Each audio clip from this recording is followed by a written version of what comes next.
আসসালামু আলাইকুম বন্ধুরা, আজ আমি তৈরি করে দেখাবো মাত্র 10 টাকার সুজি দিয়ে আরবের জনপ্রিয় বাসবুসা রেসিপি। এই মিষ্টিটা কিন্তু খেতে ভীষণ ভালো লাগে আর বাচ্চা থেকে বড় সবাই খুবই পছন্দ করবে। মুখে দিলেই কিন্তু মিলিয়ে যাবে। দেখতেই পাচ্ছেন কতটা রসালো হয়েছে। একবার দেখলে আপনারা যে কেউ বানিয়ে নিতে পারবেন, মুখে লেগে থাকার মতো রেসিপি। তো চলুন আজকের এই রেসিপিটা দেখে নেওয়া যাক। তো বন্ধুরা, প্রথমেই নিয়ে নিচ্ছি 10 টাকা দামের এক প্যাকেট সুজি। এখানে আমি নিয়ে নিচ্ছি একটি মিক্সি জার। এখন আমি এই সুজিটাকে মিক্সি জারের মধ্যে নিয়ে নেব। তার আগে সুজিটাকে আমি একটি মেজারিং কাপে মেপে নিচ্ছি। দেখুন, 1 কাপের একটু কম হয়েছে। এখন আমি এর মধ্যে দিয়ে দিচ্ছি 2 চামচ চিনি আর দিয়ে দিচ্ছি 2টো এলাচ। এবার খুব ভালো করে আমি এগুলোকে একটু গুঁড়ো করে নেব। দেখুন, খুব ভালো করে আমি গুঁড়ো করে নিয়েছি। এরকম একটু দানা দানা থাকবে। এখন আমি একটি মিক্সিং বোলের মধ্যে নিয়ে নিচ্ছি। যেহেতু এর মধ্যে 2টো এলাচ ব্যবহার করেছি, তাই কিন্তু খুব সুন্দর একটি ফ্লেভার বেরিয়েছে। এখন আমি দিয়ে দিচ্ছি স্বাদ মতো লবণ।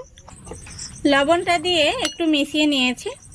তারপরে দিয়ে দিচ্ছি 1 কাপ তরল দুধ, আর এই দুধটা আমি জাল করে নিয়েছি। এখন কিন্তু কুসুম গরম রয়েছে।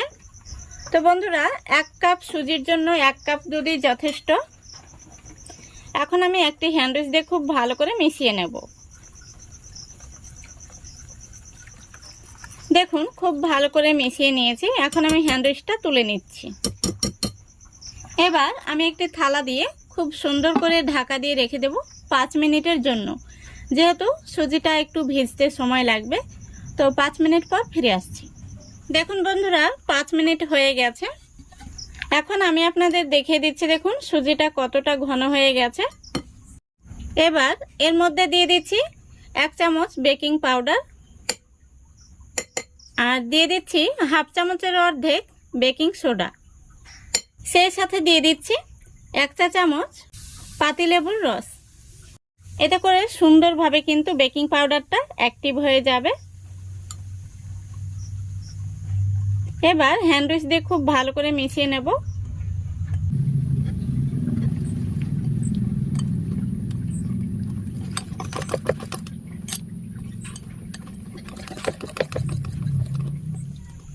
তো বন্ধুরা, খুব সুন্দর করে মিশিয়ে নিয়ে তারপরে আমি একটি থালার মধ্যে ঘি ব্রাশ করে নিয়ে ব্যাটারটা থালার মধ্যে ঢেলে নিয়েছি। এই ভিডিওটা কোনোভাবে স্কিপ হয়ে গেছে। এখন আমি থালাটাকে একটু এইভাবে ট্যাপ করে নেব।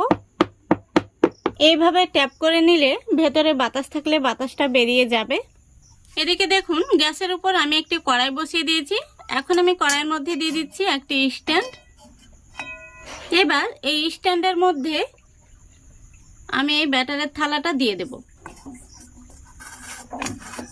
দেখুন, খুব সুন্দরভাবে বসিয়ে দিয়েছি। এখন উপর থেকে একটি বড় গামলা দিয়ে ঢেকে দিচ্ছি। এবার গ্যাসটা আমি অন করে দেব। প্রথমত 2 মিনিট আমি হাই ফ্লেমে রাখবো, যাতে কড়াইটা খুব ভালোভাবে গরম হয়ে যায়। তারপরে আরও বাকি 18 মিনিট আমি লো ফ্লেমে জাল করে নেব।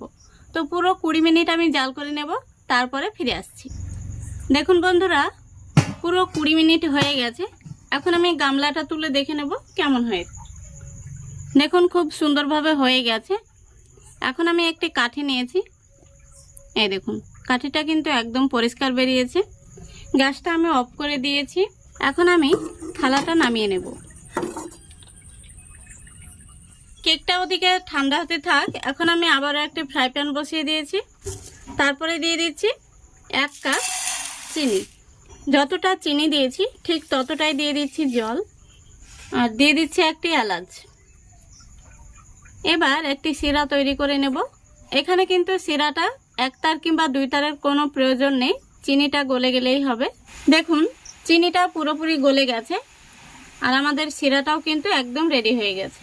এখন আমি গ্যাসটা অফ করে দিচ্ছি। শিরাটাকে কিছুটা ঠান্ডা করে নেব। কেকটাকে কিন্তু ঠান্ডা করে নিয়েছি। এখন আমি একটি থালার মধ্যে উঠিয়ে নিচ্ছি। কত সুন্দর হয়েছে দেখুন পিছন দিকটা।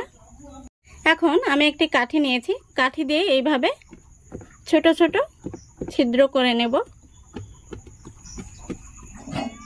এখন আমি যে শিরাটা বানিয়ে রেখেছি দেখুন, শিরাটা কিন্তু এখন কুসুম গরম রয়েছে। এইভাবে আমি চামচে করে তুলে তুলে দিয়ে দেব। দেখুন শিরাটা খুব সুন্দরভাবে দিয়ে নিয়েছি। এখন আমি উপর থেকে দিয়ে দিচ্ছি গুঁড়ো দুধ। তো দেখুন বন্ধুরা, আমাদের বাসবোসা মিষ্টি কিন্তু একদম রেডি। এখন আমি একটা নাইফ নিয়েছি, এটা দিয়ে কেটে নেব।